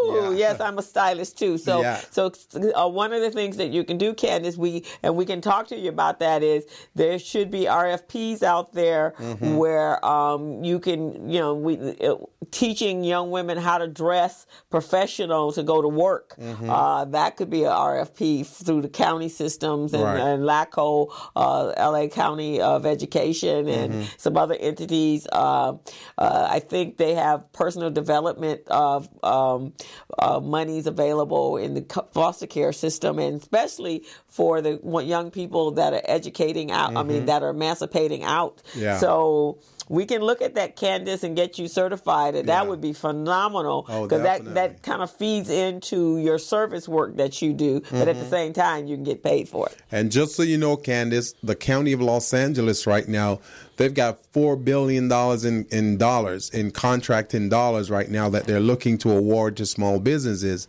They tell me that they can't find any qualified small businesses. So if you're a qualified small business, don't hesitate to come on in and let us know. We'll go over your requirements with you and see how we can help you to straighten it out and streamline it. She says, yes, please. We are here to serve, Candace, and everybody else that's listening to us out there. And just like the state of California said, Department of General Services, they're saying that there's a lot of contracts out there, and those are low-hanging fruit. So those are the ones you want to get first, because they're there. They're in front of your face. Why wait until later on when you're not ready and the opportunity comes around and it's a missed opportunity for you. Exactly, and it's there. And as we said, the facts for the state of California, what was that? Let me see. I think I have it here. 8 to 10 billion. They have $8 to $10 billion every year. That's what they spend every year on goods and services, Candace. So we could even find something that you could pay, you could bring into your shop just to send directly to them. Yeah. Yes. We can work. And she says, show me the money. So $8 to $10 billion is a lot. And that's low hanging fruit. She said, there's contracts for $250,000. They're just $249,000 that doesn't require a whole lot of paperwork and so forth to get to. Yeah. And part of what we do is really help you to handle the paperwork so it doesn't become a problem for you. So. Yeah, so she goes, oh my. So tonight when I come by to flip flop and lemon drop, we can we'll talk about it, Candace, and then we'll get you all set up. Because you'd be really good at that, and you're great, and you're already having workshops and classes, so you might as well make some money while you're doing it. Now, Candace, we have this commitment with all our clients in our workshops that if they can make $50,000 over the first quarter, then they don't need to be a part of this circle. So do you think, Candace, you'll have a problem making $250,000 for next year? If it's a problem, we'll understand. Or anybody out there which you have a problem making $250,000. That's right. Or even a contract for $50,000 or $100,000. That's a whole lot better than how many clients are those? You can't even find those. You can't even service that many clients for $150,000. So that's one of the things that that's what certification will do for you. Yeah, definitely. So, and you can't get a better instructor or better coach than Mr. Gilbert Buchanan, the small business paramedic. Along with Crystal Mitchell. She is phenomenal too. So you're getting two for the price of one right here. This is amazing. Right. And we're collaborating and bringing our sources together for the benefit of you guys. That's right. Because we just love doing what we do. So, Gilbert, you ready for Christmas? I don't know if I'm ready or not. It's going to come whether you are or not. It's going to come. It's going to come whether I'm ready or not. So what I know I need to do is to just get some rest. I need to relax, take a break. Don't think about work. Just think about me.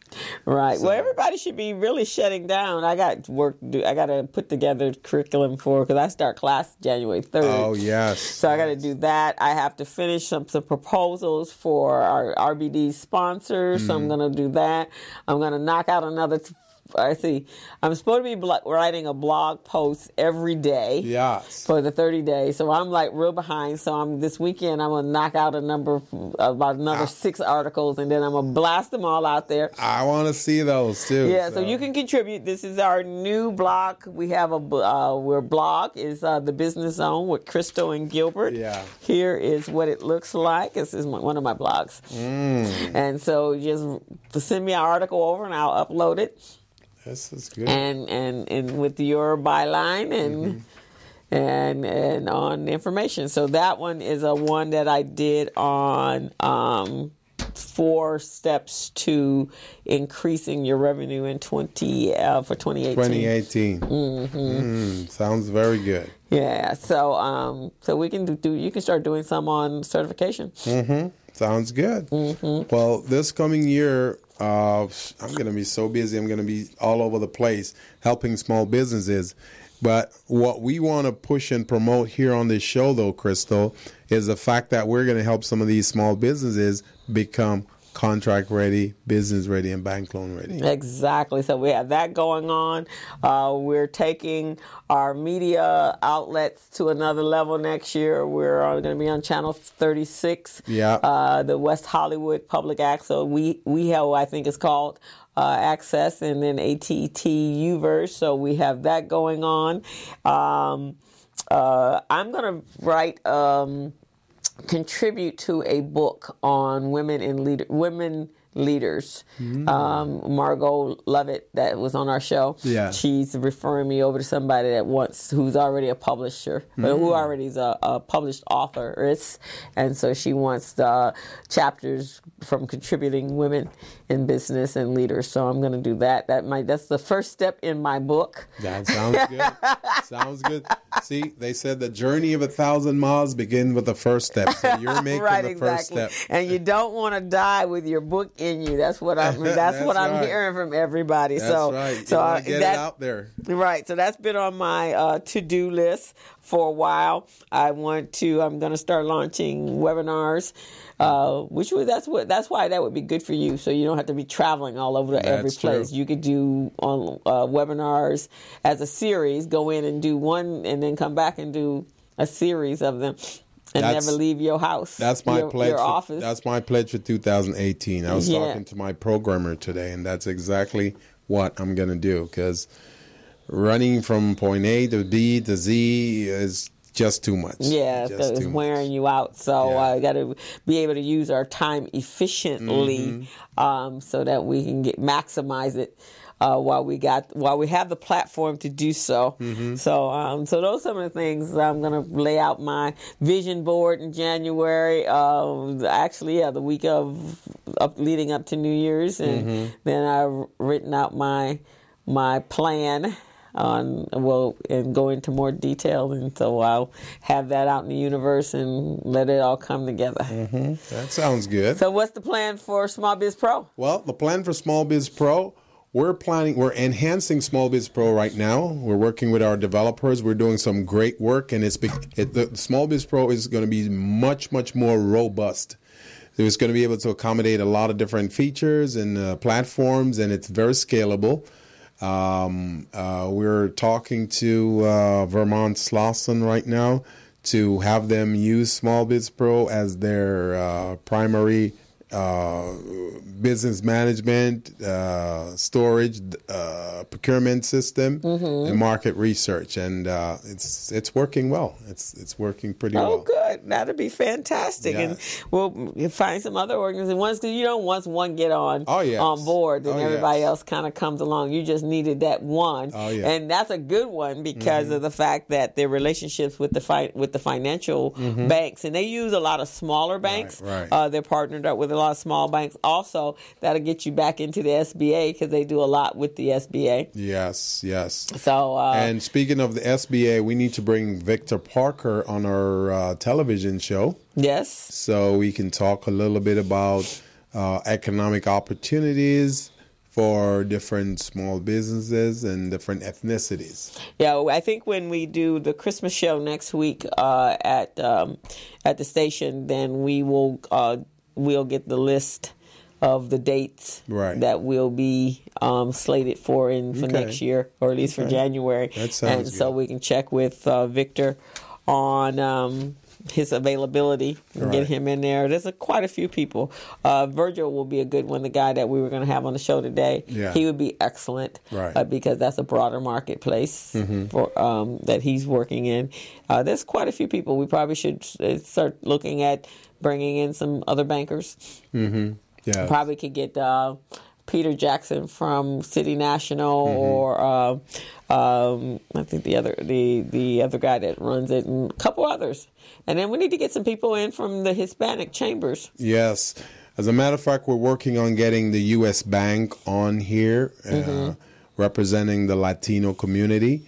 And as you know, we service the Latino, the blacks, and other minorities communities. So, and I met somebody last night that can bridge that gap for the Pan-African community. Oh, really? Yeah. In fact, the young lady that's the Urban League, Maisha, she has the braids. Yeah. So I was talking to her yesterday. She didn't know what we do, and while you were in the back, I was up there talking. So she's very connected to the Pan-African. Really? So she's done some work with Dr. Omer. And some others, and so she kind of gave me some interesting, some tidbits of information on, what has been the pushback from the Pan-Africans and the African Americans, and I told her we wanted to figure out how do we bring us together. I mean, because it's really just the ship just stopped in one spot. Well, usually it's food, money, and entertainment. So we're going to have to pick one or all of those to get us all to work together. Right, exactly. Get us in the same room thinking and at least to sit down and have a conversation, get somebody on the show. Yeah. I think this is the best form in the world to get them on the show to start talking about what we do and see that the similarities, because, I mean, there are plenty of business owners that are in the Pan-African community, and they were born, like you, born to be entrepreneurs. That's right. So look how many more people that would be to get certified and, making sure that they have, that they're contract ready. Yes. So one of the things that we're going to do here for 2018, Crystal, you and I, we have a benchmark here where we're going to have to obtain at least one contract for about $50,000 each. So you get your $50,000, I get my $50,000 in contract opportunities, and then that's just going to sweeten the pot a little bit. So we're going to want more. And we're going to keep coming back for more. You're right. As soon as I get my book written, then I want to, because I want that $10,000 speaking fee. That's what I want. That's what I'm talking about. So as soon as I get the book written, I have a product. You got a product already. Yeah. So we just need to market your speaking. So that'll be easier too. Oh, yeah. I mean, you can fly in, speak, get paid $10,000, $15,000, and get out. You got your product. Yeah. So I got to get a product. That's what I'm working on. Well, let's work on your accounting system and see if we can get that out there too. Actually, I'm thinking for what I do when I teach over at Mount SAC. I mean, first there's going to be a book on just what I do here, but on leadership and so forth. But one of the things I found, because a tool I use when I'm teaching out there is I use real-time accounting, like day-to-day activities. And so there's only a few of them out there. And there was one CPA, an accountant, that actually wrote a book, and it was for 3 months of expenses, and it was actually a practice set, and it shows them how to start from the very beginning, from setting up the accounts, to set up the chart of accounts, all the way to income coming in, income going out, charting and posting, equity draws, and so forth. So there's only one book out. There's about 3 books out there that does that. Right. There needs to be more, especially because I think that's a really great way. I think you should put your book out there. So that's what I want to sit down and do, is to create a scenario of a company. Yeah. Write the book and host your book signing at all that and more. Sounds good to me, Candace. Sounds very good to me. So we have rounded over to the last 5 minutes of the show. Yeah. And for this Friday, and I think it was a pretty good show. Yes. Candace says this has been awesome, great information. Excellent. Thank you, Candace. So we usually get, when we do, it's been a little while since we did a show. I know. Where we just didn't have any guests. See, we got to do this every now and again. You know, we mix it up. And the thing about it is when you and I are hosting ourselves, there's just a wealth of information that's going to go out there. We know that. Right. You know. And, of course, when our guest comes, our guests they'll speak about their space, their craft, you know, their industry. Their skills and experiences, exactly. Yeah. Maybe next year we can actually slate it in. I have some things I'm looking at is from a sponsorship standpoint, people actually sponsoring a segment on the show where they can come in and do a 5-minute segment. I think we're going to talk to our weekly, and they come in and do what's going on in the community. That's good. Maybe some of the progressive churches or organizations, and then there's a law firm that's doing pro bono services for small businesses. They have a grant, so we're going to craft something so that's that they'll get a 5-minute slot in the show. Right. I think that might be good, and that way we're expanding. They're not necessarily guests; they're just coming in and they'll do that once a month. So every month we'll have someone that's giving us some more information for our listeners. All right, sounds good to me. So it sounds like it's at that time again, where we're at that point of the show. Those of you who are tuning in, we have our show every Friday from 3 to 5. It's on morrismedialive.com. And you can also find us on YouTube. The Business Zone with Crystal and Gilbert. Facebook, Crystal and Gilbert. We're on Instagram, the Business Zone with Crystal and Gilbert. So you can pretty much find us all over social media. And then Gilbert Buchanan Associate has their Facebook page. Mitchell, or my personal one actually, which serves as my business, is Crystal Mitchell Facebook page. And I'm very active on there. Quite vocal, actually. That's right. And then Recycling Black Dollars and our partner, our collaborative partner, the Los Angeles Urban League. We got some great things getting ready to happen next year with them. We're really excited. We're going to be working, but we're real cool with that. So we want to wish everyone a Merry Christmas. Enjoy your shopping this week. We got another week and 6 days, or another week and 3 days before Christmas, and then New Year's, and then we'll be ready to move on into the next year. Sounds like a plan to me. So go over to All That and More Boutique and get your guys. Go get your girl, your wife, your daughter for Christmas at All That and More. She got beautiful, beautiful stuff. And then Gilbert and the guys, you guys they got a men's corner. So ladies, you can go over there as well and get something for your husband or your boyfriend or your significant other. Or look out, Candace, we're coming. We're going to check it out.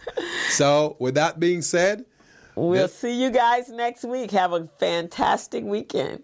Take it out.